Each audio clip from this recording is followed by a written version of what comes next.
Selamat siang Pak Bo dan Pak Fajar.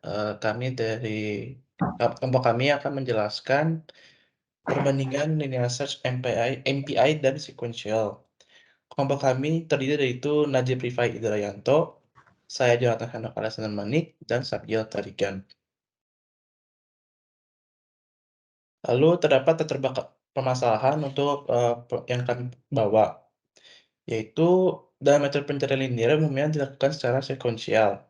Nah, hal ini butuh waktu eksekusi yang tidak sedikit sehingga diperlukan dia priorisasi untuk mempercepat eksekusi dari metode pencarian linear dan salah satu priorisasi yang dapat dilakukan menggunakan standar MPI. Jadi tentunya kan, dapat diketahui secara umumnya itu linear search mencari, permasalahan yang diberikan satu per satu di tiap-tiap indeksnya, dan tentu itu tidak akan memakan waktu yang cukup lama. Oleh karena itu digunakan MPI yang di sini memakai konsep divide and conquer. Lalu searching algorithms. Nah, secara umumnya searching algorithm itu dijelaskan secara luas adalah sebuah algoritma yang menerima masukan berupa sebuah masalah dan menghasilkan sebuah solusi untuk masalah tersebut, yang biasanya didapat dari evaluasi beberapa kemungkinan solusi. Jadi, searching algorithm itu adalah gabungan dari beberapa algoritma untuk menyelesaikan sebuah solusi dan menghasilkannya. Lalu seperti dikatakan tadi, linear search algorithm adalah algoritma pencarian yang tentu pada semua area tulis dan mencarinya satu per satu, secara berurutan. Oleh karena itu, karena mekanisme kerjanya, algoritma ini juga dikenal juga dengan nama lain sequential search.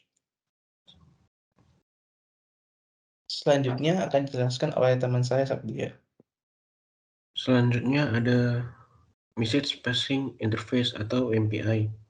MPI adalah suatu standar untuk interface pada pemrograman paralel yang memudahkan dalam mengkomunikasikan antar proses di dalam suatu program. Nah, ada dua dalam MPI ini, yaitu ada point-to-point. Komunikasi point-to-point adalah yang paling dasar. Komunikasi ini hanya terjadi ketika proses berkomunikasi secara satu ke satu proses yang lain. Lalu ada kolektif. Jenis komunikasi lain yang dapat kita lakukan merupakan kolektif, yaitu semua proses berkomunikasi satu sama lain dengan satu atau satu lain cara. Next. Lalu ada linear search with MPI. Jadi algoritma linear search ini menggunakan MPI, yaitu dengan membagi permasalahan ke dalam submasalah sebanyak proses yang dideklarasikan. Kemudian pada masing-masing proses dilakukan algoritma linear search secara sekuensial. Jadi ini contohnya ada satu permasalahan dari angka 10, 7, 4, 1, 3, 5, dan kemudian dibagi menjadi dua submasalah, ada yang satu 10, 7, 4, dan satu lagi 1, 3, 5. Next. Lalu ini ada studi kasus. Studi kasus yang dipakai adalah menghitung jumlah bilangan ganjil dalam sebuah array dengan menggunakan linear search yang sudah diparalelisasi dengan MPI. Next. Selanjutnya, demo dan penjelasan program akan dijelaskan oleh teman saya, Najib Rifai. Baik, saya akan mendemonstrasikan dan menjelaskan program dari linear search yang sudah diparalelisasi menggunakan MPI. Baik, di sini saya akan menjelaskan kode program yang MPI yang telah kami buat. Oke, pertama-tama kita include beberapa library dari C, yaitu seperti standar input-output.h, map.h, stdlib.h, dan yang paling penting ada mpi.h. Kemudian kita buat fungsi untuk mencari dan menghitung bilangan-bilangan ganjil di dalam suatu array. Kemudian kita cetak jumlah iterasi yang dilakukan pada masing-masing proses ketika menjalankan fungsi ini.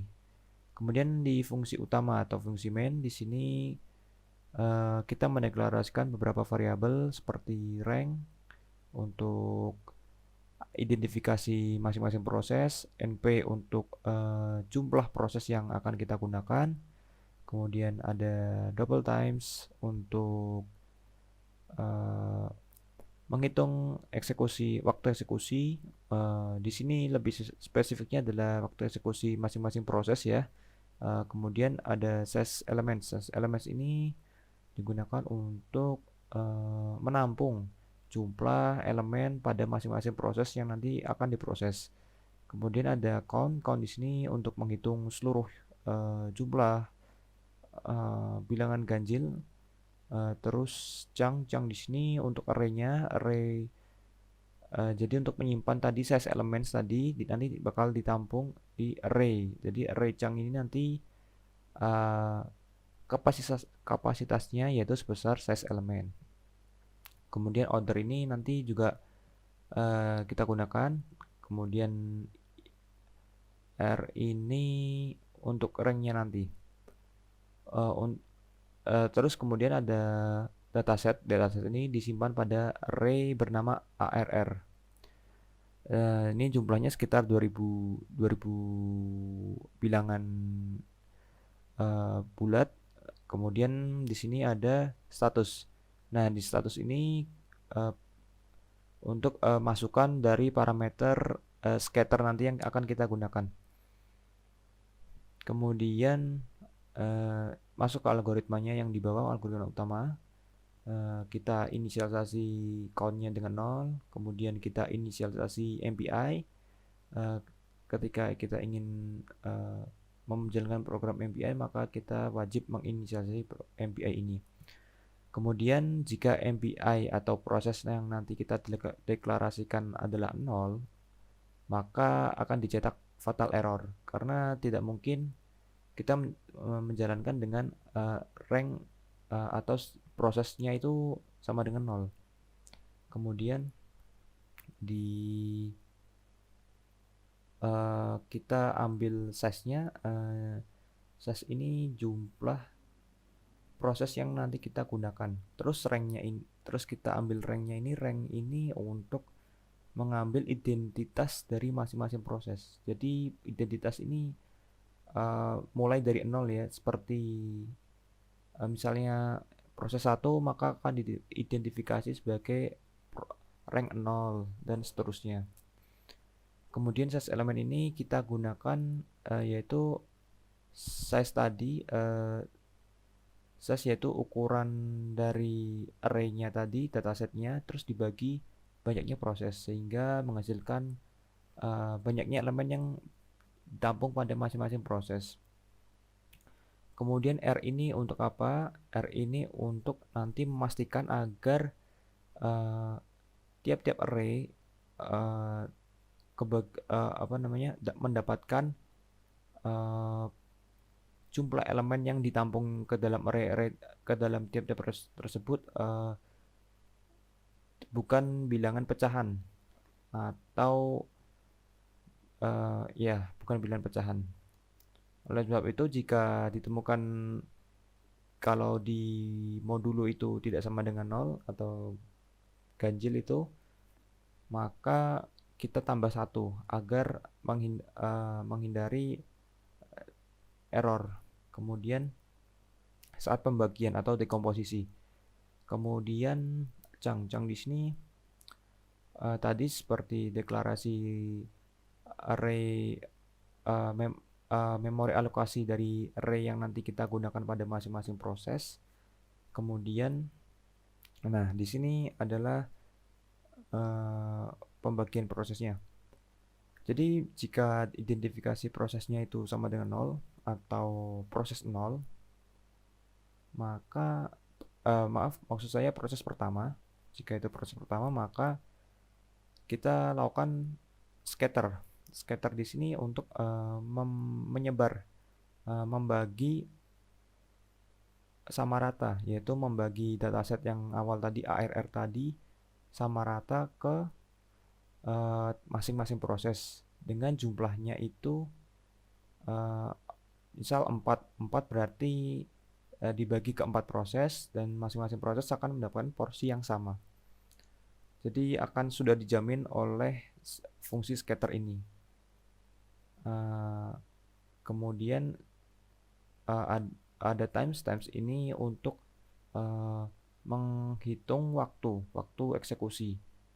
Nah, kemudian setelah itu kita mencari bilangan odd numbernya ini, bilangan ganjilnya ini dengan fungsi odd search tadi yang telah dibuat di atas. Kemudian jika prosesnya itu selain satu atau selain proses satu, maka kita ambil scatternya tadi. Jadi tadi kan sudah di scatter, maka kita ambil scatternya dengan fungsi scatter juga. Kemudian kita hitung waktu eksekusinya juga pada proses yang selain proses satu tadi dengan times. Kemudian kita cari juga, kita jalankan fungsi odd search tadi untuk mencari bilangan ganjil pada proses yang selain proses satu tadi. Kemudian jika sudah, maka kita tutup timesnya dengan ini seperti tadi kan times yang sebelumnya itu untuk start. Nah, yang di bawah ini untuk endingnya. Jadi untuk mengakhiri waktu eksekusinya tadi.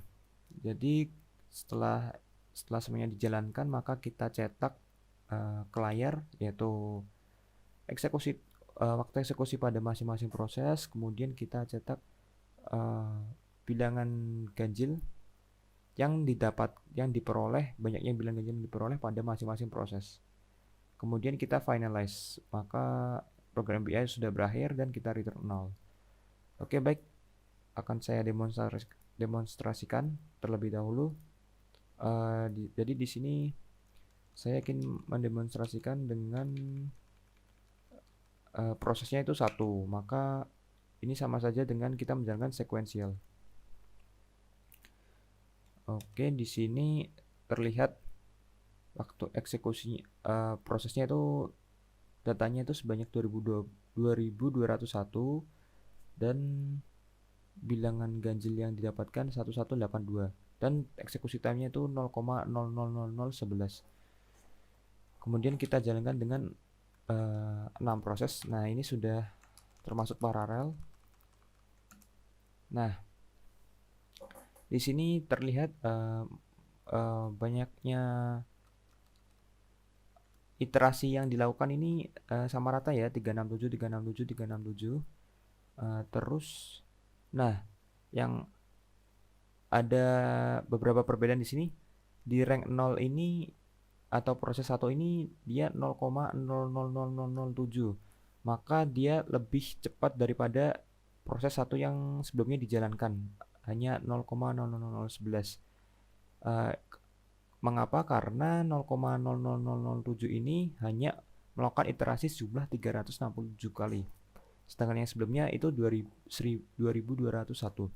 Nah, tapi mengapa proses-proses yang lain ini berjalan lebih lambat? Nah, ini adalah kerugian dari salah satu kekurangan dari tadi komunikasi antar proses. Nah, komunikasi antar proses ini juga memakan waktu. Jadi yang namanya scatter tadi kita harus membagi ke masing-masing proses. Nah, maka di sini terlihat masing-masing proses tersebut tuh harus menunggu agar mendapatkan data yang dikirim dari proses 1 tadi. Maka di sini terlihat akan memiliki jeda waktu yang cukup jauh dari proses 1. Baik, PowerPoint. Jadi di sini sudah ditampilkan hasil dari eksekusi paralel 6 proses seperti yang didemokan tadi, dan juga hasil sekuensialnya seperti yang didemokan tadi. Kemudian di sini ada kesimpulan. Nah, kesimpulannya yaitu berdasarkan eksperimen yang tadi kami lakukan, dengan mengimplementasikan MPI pada linear search, maka akan mempercepat waktu eksekusi karena pencarian secara sekuensial dapat dilakukan secara bersamaan pada proses yang berbeda-beda. Namun, dengan data yang sedikit, maka sekuensial akan lebih cepat dalam mengeksekusi program dikarenakan komunikasi antar proses memerlukan waktu yang tidak sedikit.